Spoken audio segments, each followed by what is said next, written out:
Well, welcome everyone. My name is Betty Ng, and I am the founder and CEO of Inspiring Diversity and also co-founder of TaiQ. My purpose is to be a builder of inclusive and high-performing culture.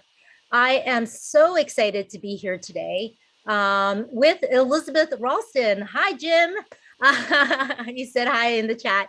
Feel free to use the chat. I put everyone on mute for now, just for sound, reduction purposes. Really,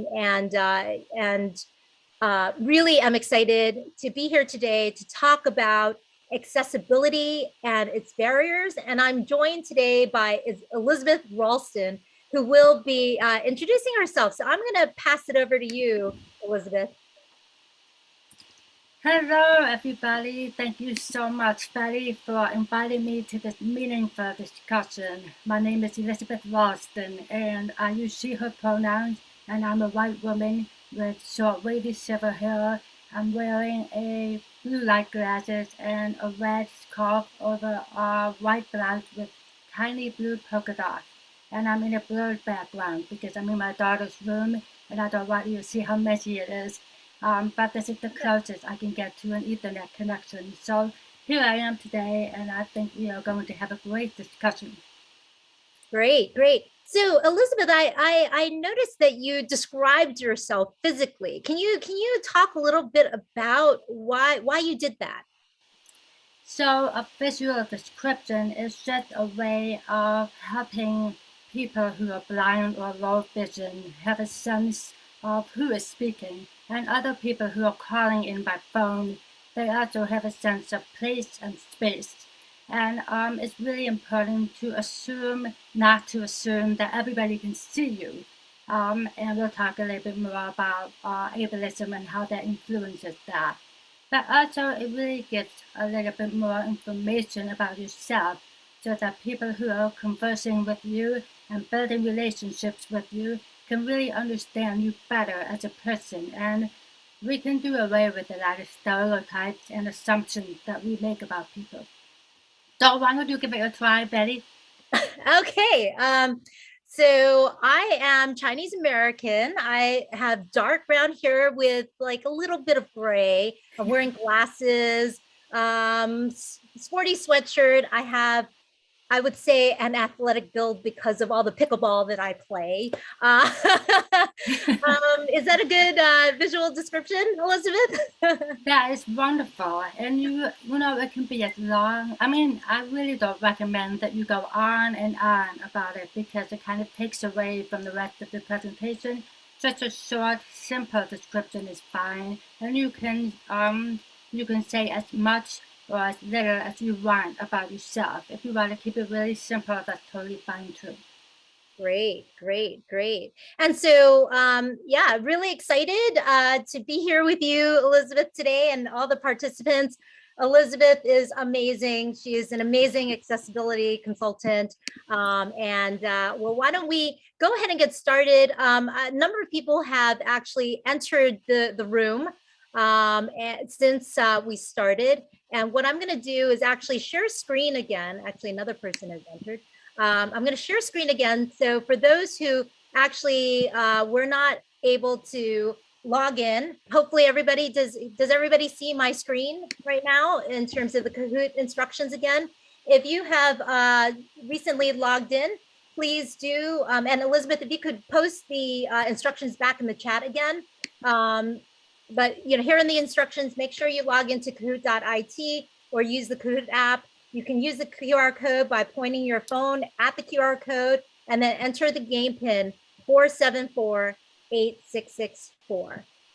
So why don't we, now that you've put the instructions back in, let us get started. All right.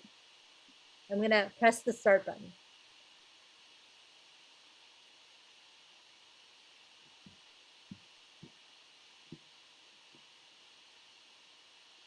Okay. So I'm going to turn it over to you, Elizabeth, to talk about what is accessibility exactly.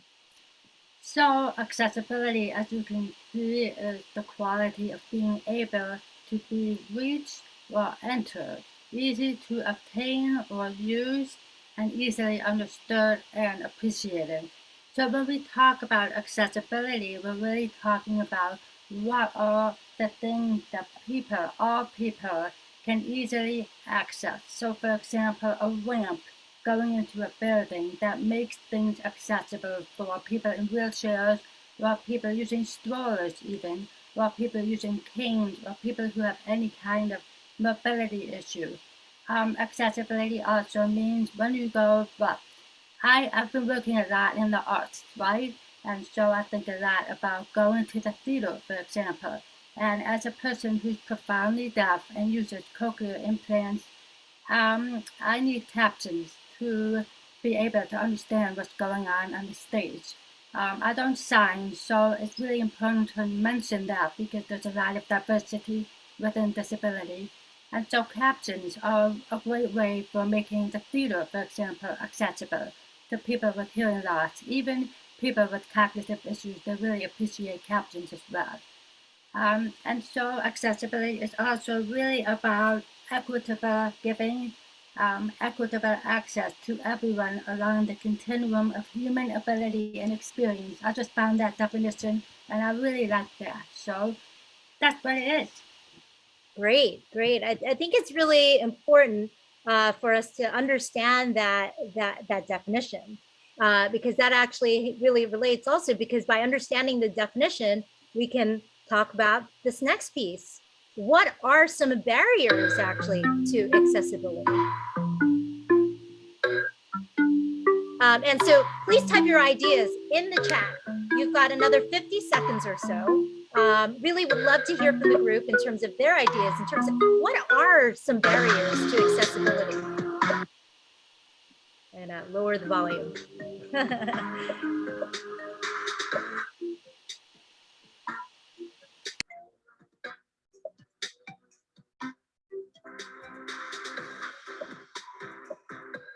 25 seconds.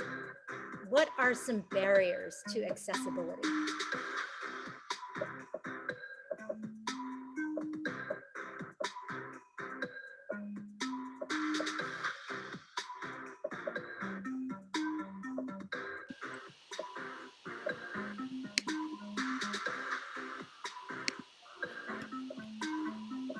If you're just joining, please check the chat for how to log into the Kahoot.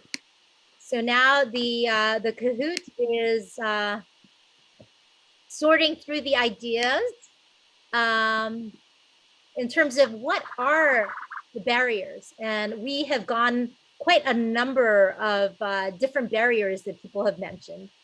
Language, ignorance, environmental, physical, lighting, language, mindset, funding, lack of vision, lack of empathy, lack of creative ideas, cost, willingness, understanding the details of what makes a difference, knowledge, money, attitudes, understanding, sound, priority, money, knowledge. Yeah, some things that are recurring, right? Money, visual, attitudes, policies, documentation, requirements, stigma. Oh, yes. No captions, lack of information, inexperience for sure, fear of cost and time, fear of losing power.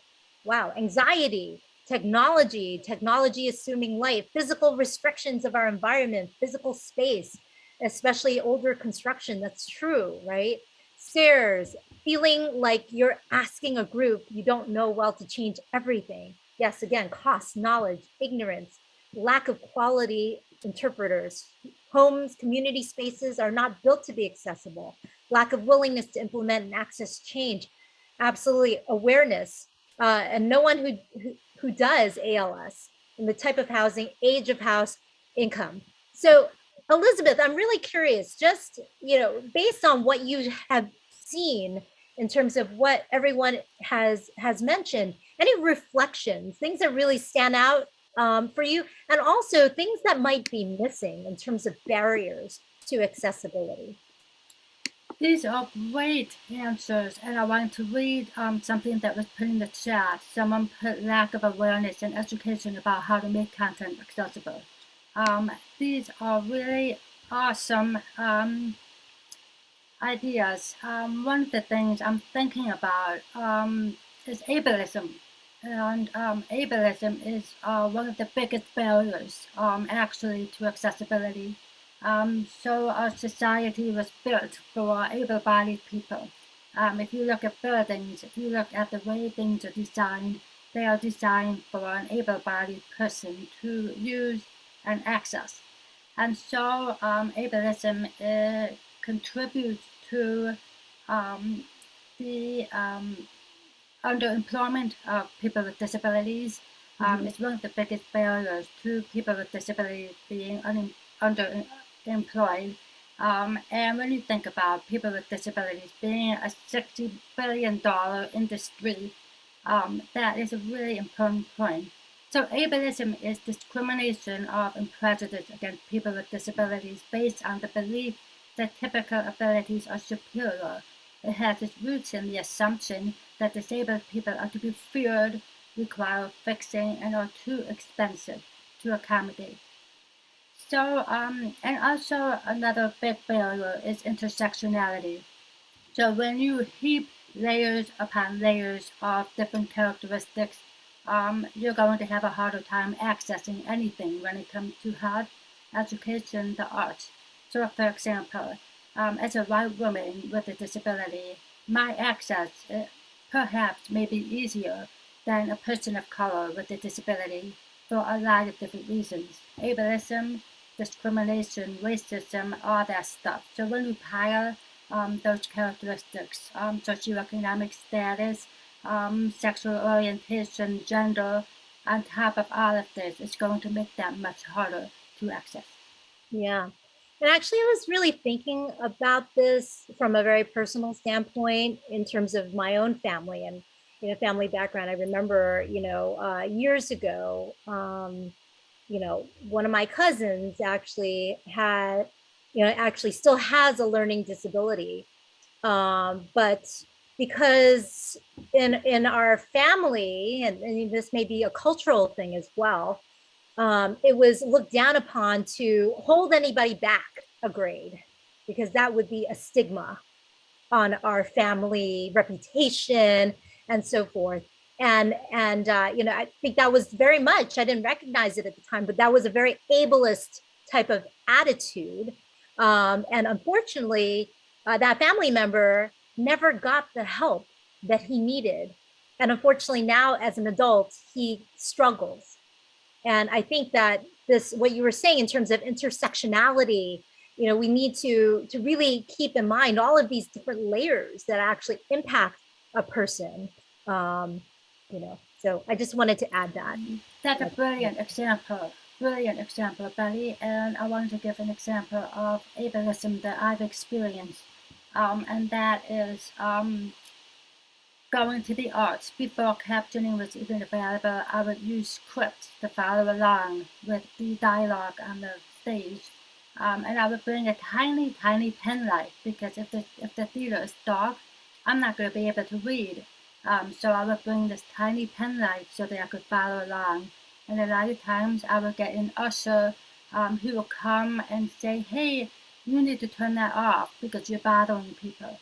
And so there was a lack of awareness and a lack of grace and understanding and curiosity and openness from the people around me.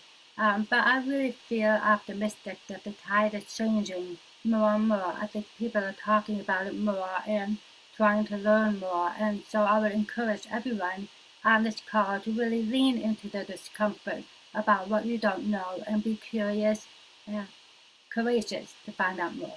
Yeah, absolutely, absolutely. I consider myself as someone who doesn't have any disabilities, but I just feel it's so important to build my own cultural competence, and to be an ally and to be sensitive. Unfortunately, I do feel that oftentimes, when we talk about disabilities, those are oftentimes overlooked in the diversity and inclusion conversation, even though it is so critical to ensure that people with disabilities have, really their needs are also focused on as well.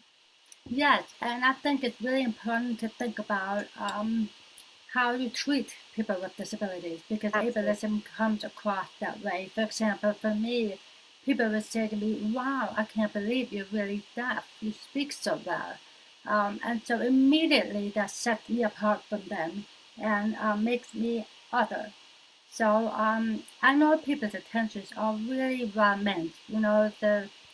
People are inherently good, I would believe, and they're just trying to make a connection, but they don't know how. So that's just another example. Sounds good. Thank you. So let's move on. So poll, the multi-select. So you don't have to just pick one.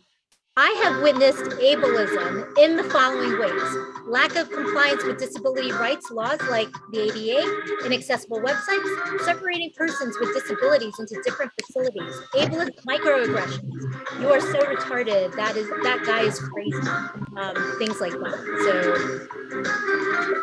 So, all right. So, in fact, this audience has seen a combination of really all of these things. Um, you know, I'm going to turn it over to you, Elizabeth, for any commentary with respect to any of these four options in terms of how ableism has been seen, and then also if anybody would like to take themselves off of mute, please feel free. We'd love to hear from the audience any perspectives with respect to what they've seen in terms of ableism, really coming to the fore. Yeah, there's only four choices there, and there's many other choices. So please feel free to put those in the chat and come off mute and let us know what other ways you've experienced it, either yourself or if you've experienced it happening to someone else. Maybe it was a family member, maybe it was a colleague, maybe it was a stranger. So let's have some participation. What do you think? Okay, Dorinda Johnson, please. Yes. Great. Um, Hidden disabilities, as far as handicap parking, I personally have hidden disabilities, but I have a handicap license plate, and I have been challenged many times when I get out and I'm walking, and people have asked me why. Why do I feel that I could park there? They don't Oh, care what's on my car. So I don't. I believe this falls into this category. If not, I apologize, but just in case I did want to share. yeah, absolutely. No, that's I, sorry that you've experienced that. That's not right. Yes, and that is a perfect example and a very common example. You walk so well, why do you need this? Or you hear so well, why do you need this? And it's actually very harmful to say that to someone. And there's so much, you know, um, there's lots of different ways of experiencing the world. So someone who's blind or low vision may have some sight, but they're still legally blind. There's certain things they cannot do. And this is something that leads to something called internalized ableism. So I don't know, Dorinda, if you've experienced this, but all my life, I grew up in a hearing family with three older brothers and parents, and they expected me to keep up. And so I internalized a lot of feelings about whether or not I really should have a captioner in the room with me, even though I really do read lips very well and I follow this discussion pretty well. But I find that having a captioner with me really helps relieve the um, the need to keep up all the time and look away and look at the words on the screen if I need to. Hmm. Elizabeth, I don't know if you also saw some people added things into the chat. Ari, so no, actually that was for an earlier one. Blaming it's your fault. Nonprofit microaggressions, assuming that accessibility is only for those we serve, not for we as staff employees. Yes, totally understand. Okay, push myself when I shouldn't.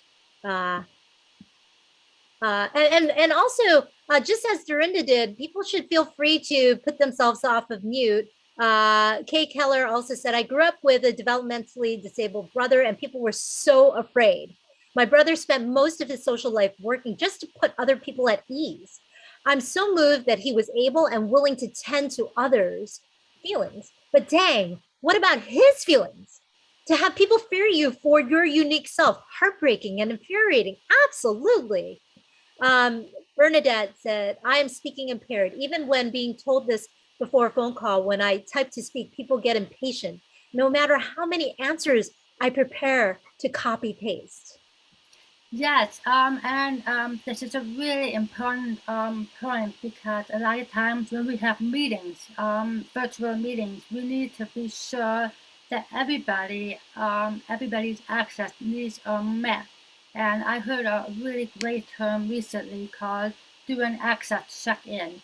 So whenever you start a meeting, you make sure that everyone's access needs are met and allow time for people to participate because people participate at their own rate.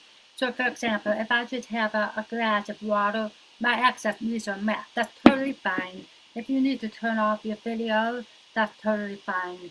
But really making your space welcoming and inclusive. And we'll talk about this a little bit more later when we get to the workplace issues. Great, great. Well, love this participation. And Kay Keller had mentioned having to watch myself on my impatience, and I'll share a story about that from my perspective as well later on. Well, here's a word cloud. What are some examples? And Dorinda, thank you for launching us into this conversation. What are some examples of non-apparent disabilities or invisible disabilities? If you would type your answers, and they'll be displayed in 45 seconds or so.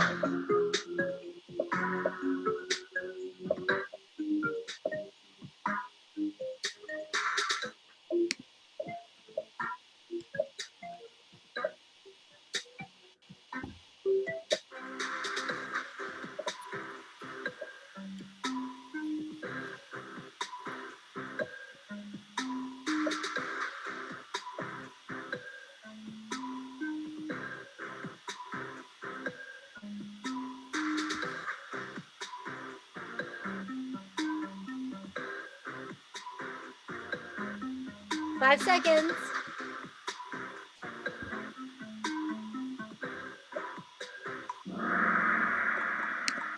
All right.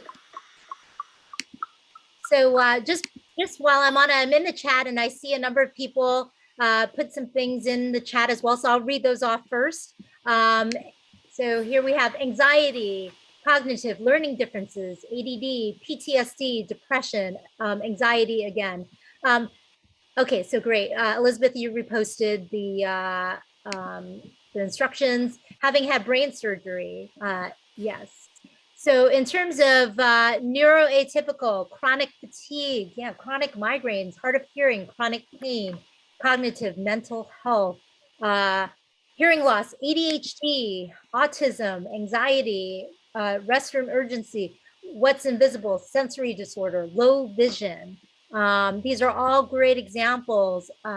Elizabeth, perspectives?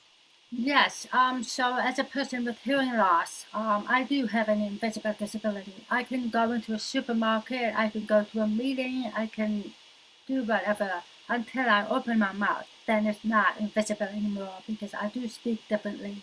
I do have what I call a deaf accent. And so I think it's very important to assume that whoever is in your meeting is going to have a disability of some kind because when you look at the statistics, we have, 60 million people in the United States, and 1 in 4 people have a disability. So we have about 50 people on this call. So 1 in 4 is going to have a disability. So that's a lot of people on this call who potentially have a disability, whether it's visible or invisible. Yeah. And, just, yeah, I see that ADHD was mentioned. Actually, within my family, we also have ADHD, members of our family who have ADHD. And I personally do not have ADHD, but it is so important for me to be sensitive and, as mentioned in the chat earlier, to be patient. And, you know, unfortunately, sometimes people have this misconception that, oh, people with ADHD, or, you know, other, you know, let's say, you know, learning disabilities or whatnot, that somehow they are not as intelligent or what, and that is so false. That is so false. And we need to get over these, you know, these fallacies. And but a lot of it is really, you know, being patient and thinking about what tools can we provide. Like, for example, you need, you know, getting my son help in terms of his executive functioning and building that and having that patience, having that empathy, and knowing also not to take things personally. That when he doesn't hear me, or you know, when he doesn't respond to me, it's not necessarily that he's intentionally trying to ignore me, but you know, his neural pathways are different from mine, and we need to be sensitive to these things. And so I just wanted to share that personal perspective that I have in terms of Thank you. Thank you, Betty, for sharing that. I think Dana raised their hand. So do you want to come yes. off mute? I did raise my hand. Thank you so much. First of all, I love this conversation. I'm already picking up things about that I will do in terms of changing my behavior for leading meetings and such. But I wanted to share that I am a sort of a late diagnosis of ADHD just in the last couple of years. And I'm really glad to see the conversation about it, because I know for me, what happens is there's so much going through my head. It all wants to come out at the same time, you know, or nothing comes out, right? And so I'm sort of learning how to work with that. And, you know, the fact that we're going to build an organization that thinks about these kind of things is just, it's wonderful. And my question for later will be, you know, what can this organization do to, you know, become more comfortable, more ready, more prepared to be hiring people with disabilities, knowingly hiring people with disabilities. But later. Anyway, thank you for the time. Thank you. Thank you so much. Actually, why don't we move on to the next thing? I think, and I'm going to have to increase the volume for this so everybody can hear. This is Hi, Kiara. everyone. My name is Kiara, and I consider myself a neurodiverse person because I have disabilities. It's hard to talk about it, but I have to understand that you'll never understand what you have unless you talk about it. So I have ADHD, I have dyslexia, and I have OCD. Now, like I said, it's very, very challenging to talk about it, but I just want people to understand, and I want people to learn that you should never judge a book by its cover, because just because I don't look like I have any disabilities on the outside, you never know what goes on physically and mentally inside of someone. And that can be very, very challenging, because when it comes to ADHD, I can't sit down for too long unless I start fidgeting. I start moving my legs, moving my arms, get up, having to leave out the classroom, leave out of work. So it's a lot. Dyslexia, I get my words mixed up, I get my numbers mixed up. That's very, very bad. And with OCD, if I see that something, I put something some type of way and I come back and it's not in that same way that I had it, it's a done deal. It's bad. A lot of triggers trigger it.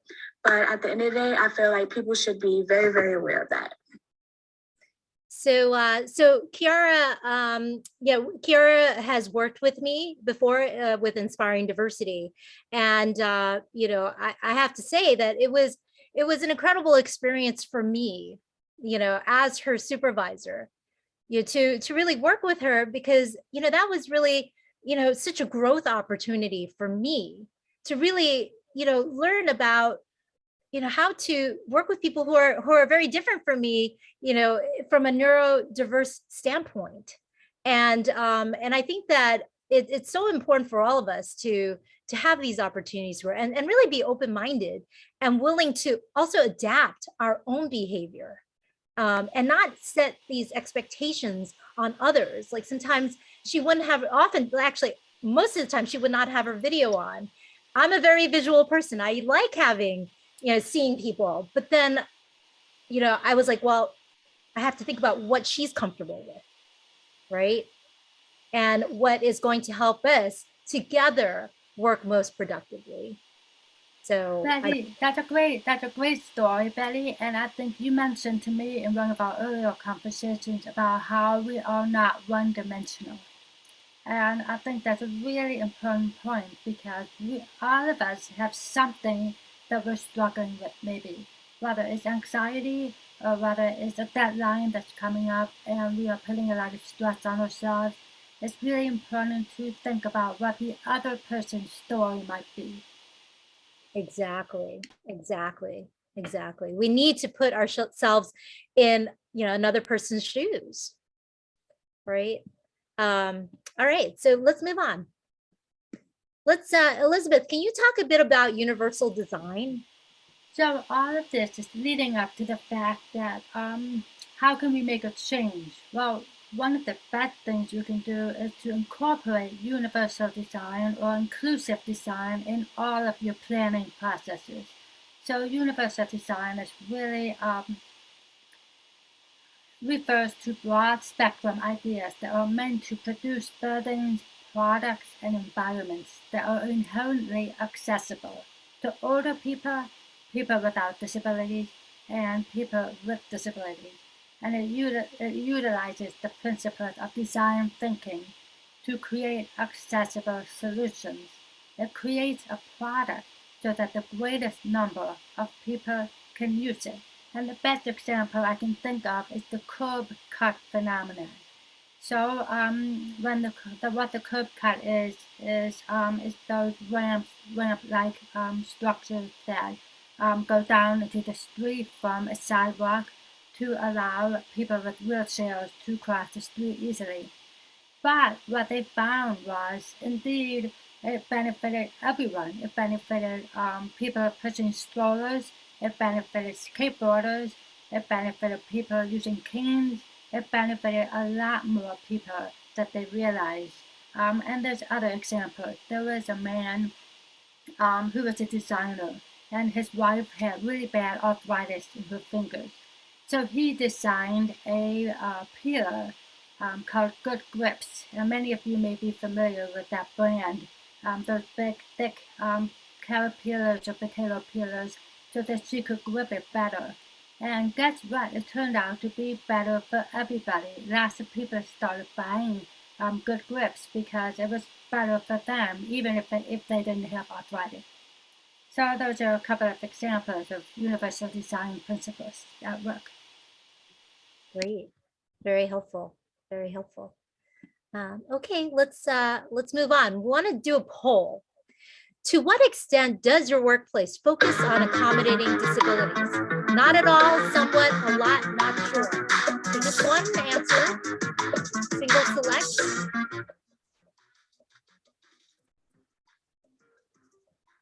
I'm going to lower the volume.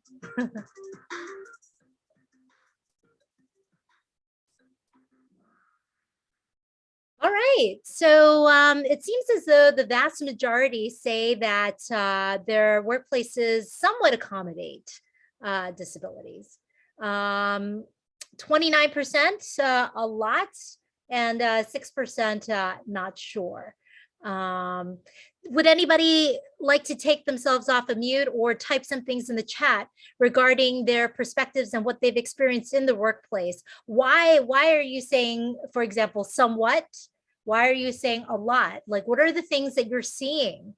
And especially for those who say a lot, like what are, I think that sharing some of the ideas with this group in terms of what we all can be thinking about in terms of creating a more accessible workplace would be very, very helpful. So, yeah, raise, okay, we have two participants. Vanessa, please take yourself off of mute. There we go. Thank you. Sorry, didn't on video, but I put on the video. But for myself, I'm actually currently going through a situation right now And I am very open to disclosing and information, but my employer had known, I've been with them for 3 years. They knew at the onset of my employment that I had PTSD, depression, and anxiety. And at that time, I was just finishing up actually with court with my abuser going to jail. So they're knowledgeable of my background and my situation. Everything was fine, and then they switched up medication, and in October I had an incident and had to go off work until December. The medications they put me on and workplace was not very, they weren't very easygoing with any of it. They never reached out to me, didn't contact me, made it very difficult for me to return and so forth. But it's gotten a lot harder now. So I had a relapse with some medications and so forth, and ended up in the hospital in March. I should also maybe point out too that I'm in Canada. So I had a relapse in March and ended up in the hospital and still an outpatient. My doctor has sent them numerous letters, and we have a return to work plan set in place. And my employer has refused to allow me to return to work according to my doctor's return to work plan. So now I'm at the point of going through the Human Rights Tribunal and accessing a lawyer, and don't know what's happening. And whenever there was some discussions of what had occurred in October, and they did open up and disclose to a secondary manager, because I said the first one's new already and so forth, but to a secondary manager, because of us, I took on more jobs and roles and was in different parts of the company. So it had come up for me with when I was off and coming back. So I had disclosed partially to them, and he literally called me crazy, made me feel really horrible, and was part of the reason why there was a relapse. And yeah, so that is what I'm currently dealing with right now. So I applaud those employers that are helpful and so forth, because I definitely am not facing that at the moment. So sorry to hear that, Vanessa, about your experience. That's not okay. Not okay. Jessica, I see you have your hand raised. Yeah, so about maybe 5 years ago or so, I had an intern, and basically this person was placed by an external agency. So technically they were not like our employee, but they were kind of the responsibility of another agency, but they were placed in my agency to get some job experience. And when I was on maternity leave, I had a colleague supervise this person, and the intern disclosed that they were on the autism spectrum, which is interesting because it was not something that they had disclosed, and they didn't, definitely didn't have to, but they didn't mention it when before I went on maternity leave, and things kind of just exploded that after that. But when I came back from maternity leave, we didn't really have any policies or procedures on how to deal with that. And this was a young person. She was in her early 20s, and I was basically told that I had to wait for her to request accommodations, but I was really frustrated because I wasn't convinced that she knew what accommodations she could ask for. Although she did ask for accommodations when she was in college about, how she wanted to take a test and whatnot, but I wasn't confident that she knew that that could be applied to the workplace. So it was a really frustrating situation. And I can tell you to date, we have not had management training on how to be more inclusive with people of various abilities. And and then I saw some people pointing about with, like, even with wheelchair accessibility, we unfortunately don't have that either. Oh, that's too bad. Elizabeth, you do such training, don't you? Well, this is something I advocate strongly for. I'm working with a client right now who is looking at their employment and HR policies, and we looked at the handbook, and we made sure that the handbook was very welcoming and inclusive, because not all employees want to disclose their disability because they're afraid of reprisal or things that Vanessa was talking about. So a lot of people don't disclose, and when they go into a situation, you want to make sure that when you hire someone, you have a very welcoming and inclusive policy for hiring, and that goes all through the job description, the hiring process, the interview process, and the onboarding process. So all of that needs to be integrated within the organization. And someone is saying in the chat that it isn't clear to get around our campus by wheelchair. You need to know which buildings have elevators to go between the higher and lower elevation and there's no map showing this. And that is extremely important to have kind of a map of how to access your organization physically. Some may have good intention, but it appears it's hard for them to prepare for all scenarios. I'd hate to think that they're aware of scenarios but have thrown hands up on how to accommodate, and that where training can be really helpful. Yes, we don't know what we need and what workplace can offer. There's a big disconnect, absolutely. I work for a university, so there's a big focus on accessibility and compliance. But there's a big difference between ADA guidelines and policies at an institutional level and actually putting those into practice on a macro level, especially when it comes to accommodation and inclusivity. Ableist culture is wrong, absolutely. It's absolutely unacceptable to have people need to guess about possible accessibility measures and tools. That's why you should just have them at the ready. IAAP is a great resource, absolutely. Um, so I think Susan Davis has raised her hand, and we have about 15 minutes left. So Susan, after Susan, we can probably move along to the next slide. Okay. Hi, Elizabeth. Hi, Betty. I have a question. I used to, my past job, we would have monthly speakers, and I'd always bring the wonderful sound system. And I noticed a lot of people would be nervous about holding the microphone, and they would ask what I thought was a silly question, because I used to be a sign language interpreter, and I'm also deaf in one ear. And they'd say, "Can anyone hear me without holding the microphone? Can everyone hear me?" And I would think, how do you know that everyone's hearing you? And so I'd always have to say to them, please use the microphone. But I'm just wondering, is there a more polite, easier way to get the people comfortable? Because I know they're uncomfortable with the microphone. That's why they're saying that. So what do you suggest? That's a great question, Susan. I think it's all about how you design your program. So from the very beginning, you have to tell the speakers, the panelists, the host, the audience that these are the things that we're going to be using to make our program more welcoming and inclusive.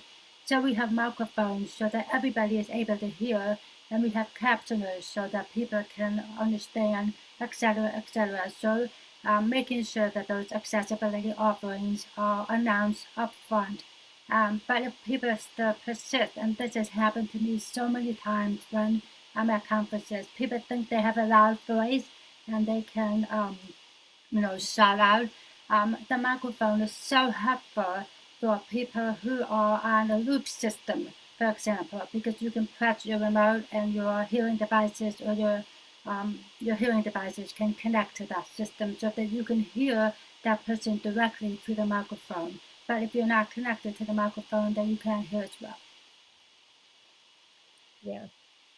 And then also in terms of using the microphone, like I am a person who has a very loud voice, and sometimes I may be tempted not to use the microphone, but I invariably, well, almost always do, just because also the events, whatnot, tend to be recorded, and when you don't speak into the microphone, it doesn't get picked up, and therefore it makes it less accessible to people who are going to be watching the recording. Great example. Okay. Sounds good. So let's move on, or Elizabeth, is it okay for us to move on? Yes, I think so. Okay, so here's another poll. Multiselect, okay? My organization does a good job of considering people with disabilities in the following ways. So you can select more than one: hiring, accommodations, employee resource groups, awareness, and education.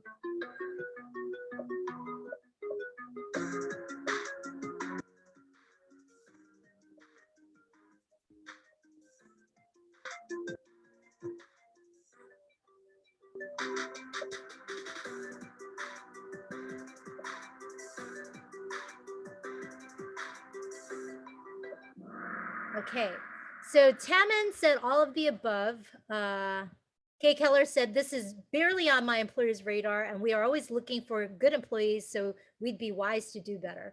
But what we've seen is that actually across the board, people have seen all four.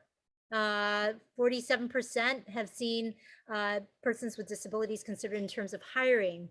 67% in terms of accommodations, 33% in terms of employee resource groups. So that's relatively low compared to the others. And awareness and education, 53%. Elizabeth, can you provide some perspectives in terms of each of these four components? How can organizations really be more mindful with respect to hiring? This is great. So a lot of times we have job descriptions that automatically, just by virtue of the language, exclude a large percent of the people with disabilities. For example, if you say excellent verbal and written communication skills, you're going to lose people who have hearing loss, stuttering, neurodiverse conditions, anxiety. Being mindful of the language that you use in the job descriptions is extremely important.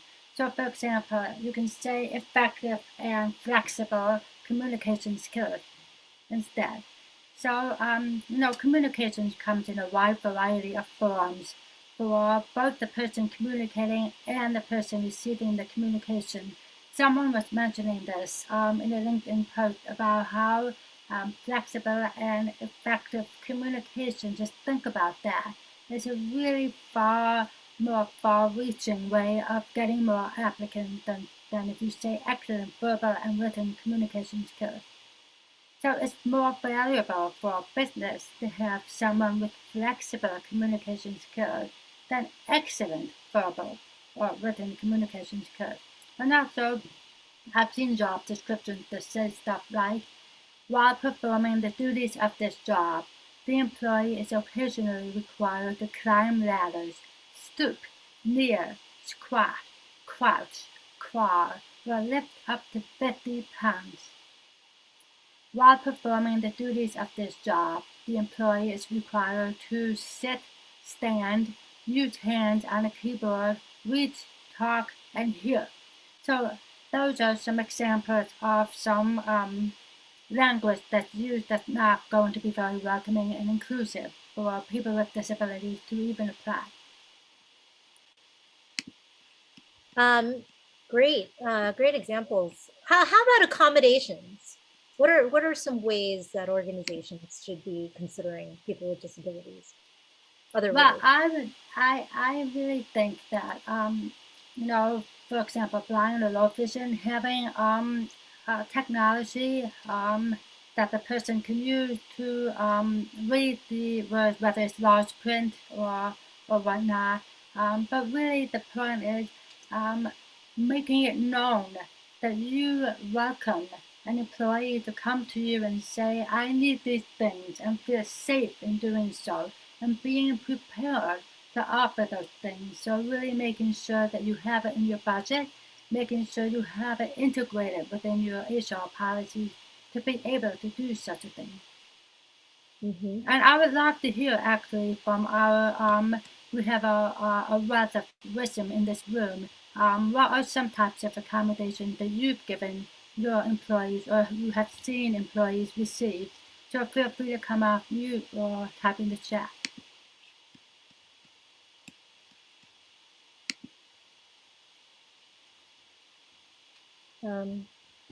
Any ideas? Has anybody used interpreters or captioners? Yes, there you go. Interpreters, card, furniture choices.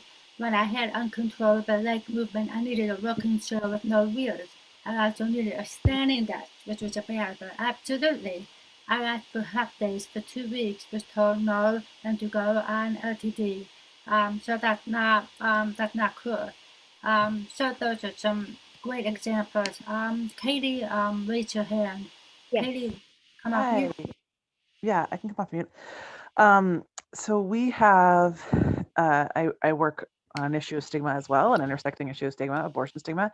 And one of the things that we do at every single one of our events that we have for members is we have a community care space for people who are, experience, getting triggered into trauma or having various episodes. And so obviously we're a global network, and so we're frequently doing it all online.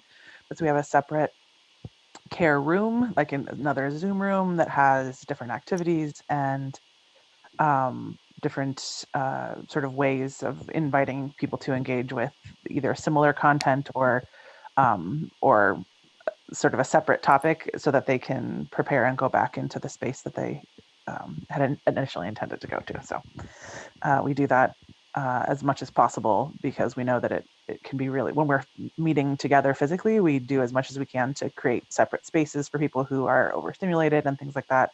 But on digital spaces, we have to take it's not, you have to do more care to find like another room, you have to create that room in a real way. Great. So Elizabeth, I'm just mindful of the time. We're just a few minutes before the hour. I'd love for you to actually touch upon the employee resource groups and then awareness and education in terms of things that workplaces should be considering. And then I also have some perspectives I'd like to share.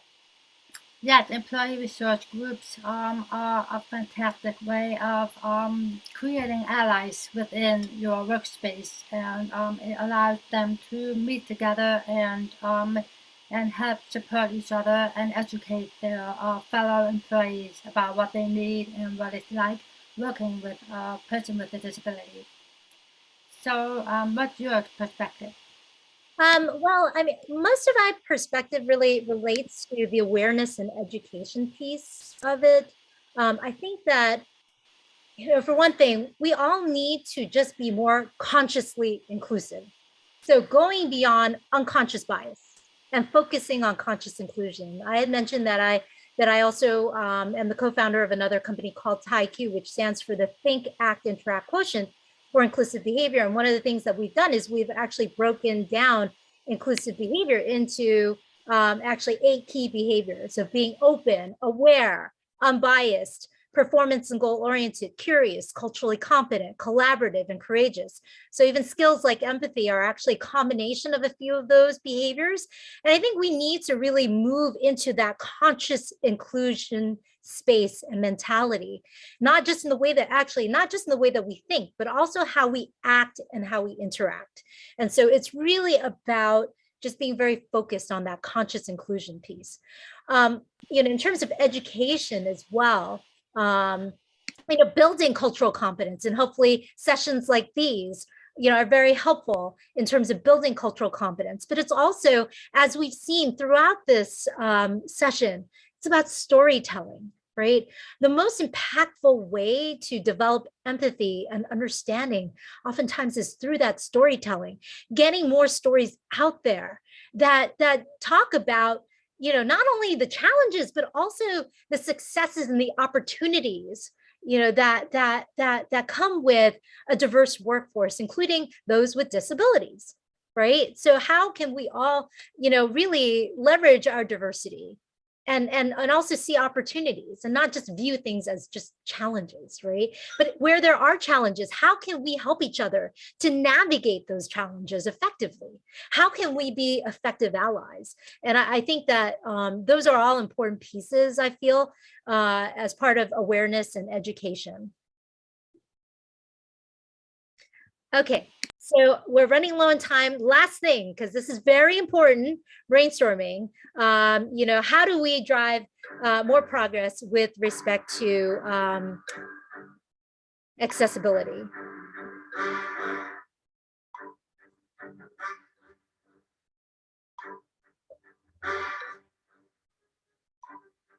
And we'll quickly go through the responses, and then we have one last Kahoot question, which really I think is important for those of you who can actually stay a couple of minutes long.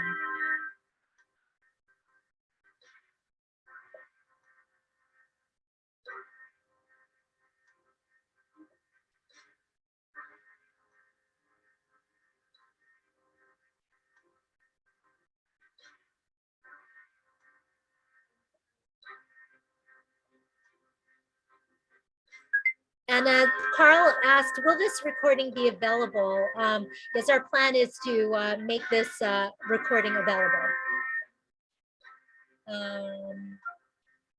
COVID has created a whole new realm of mental health issues too. That is for sure. That is for sure. A lot of mental health issues, a lot of anxiety in particular. And I, quite frankly, I've even seen this play out in my own family, the anxiety. And, and one of the important things is really to seek help. Okay, so this is just sorting through some ideas. I'm just going to quickly read off some of them. Training, creating space for dialogue and ideas. Ask those who may need accommodations, include agency accreditation for national recognition, conscious awareness, continuous learning, educate HR teams, provide safe, vulnerable space to share ideas, naming challenging ableism when it arises, teaching empathy, sharing best practices, educating managers about these issues, awareness camp and meetups, engage, education, have a metric for success, free badges courses, keep talking about privileged identity. Yes, empathy training, patients with disabled and elderly.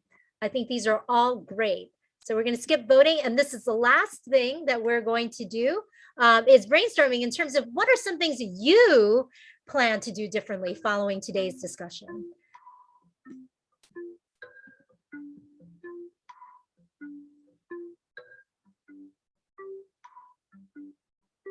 Ideas in terms of what you personally will do differently following today's discussion.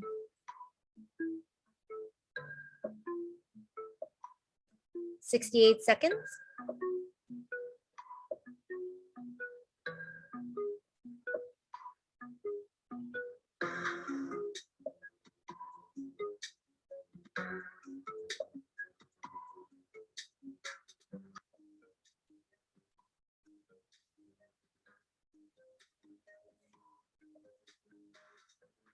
I guess while people are waiting, we just wanted to say this is I've really enjoyed this conversation so much. I've learned a lot, and Elizabeth and I are going to share our contact details at the end. So as part of Inspiring Diversity and what we do, a lot of our focus is on building cultural competence with respect to all different dimensions of diversity. And TaiQ is very focused on, which is my other company, is very focused on embedding inclusion into cultural DNA, conscious inclusion. And then I'll have Elizabeth also say a few words. We're reaching the end. What are people going to be doing? So here are the ideas, what people are going to be doing differently. Okay, sending this to our HR manager and staff that oversee Zoom meetings and presentations, create safe space for disclosure, review recommended resources, consider how those new to org are made aware of accommodations, speak up about best practices, learn, bring accessibility, ableism lens to our job descriptions, hiring process, encourage my team to work to schedule or attend an accessibility training, provide accommodations at events before they are requested, listen more, education, what can be done to improve accessibility, listen better, open meetings with reminders to accommodate different needs, encourage my team at work to schedule or attend accessibility training, definitely treating disabled with more respect, think of good approaches of how to bring up ADA, address ableism in my dialogue on disability, include verbal descriptions in the beginning of Zoom webinars, review ableist language in our job posting, brainstorm around ideas, brainstorm ideas around equity and access, try to understand their actual situation, research cultural competencies, educate myself on the range of disability. Really love that. Thank you all. Thank you, everybody. Betty, it was an amazing conversation with you, and it was just an honor to do this with you. And the work that I do involves helping organizations think about integrating accessibility within their events, the spaces, the programs, the communication. So, and creating access plans and doing accessibility audits. So, and lots of trainings like this. So Great. thank you all for coming. Thank you. And so please feel free to link in with us. Yes. And then our contact details are here. Also, I believe I sent an email out to everyone with the details and copied myself and also Elizabeth. So you can feel free to reach out to us. But we hope that this session has been very helpful. Really enjoyed having the discussion, and we hope to see you again soon. Thank you. Bye-bye.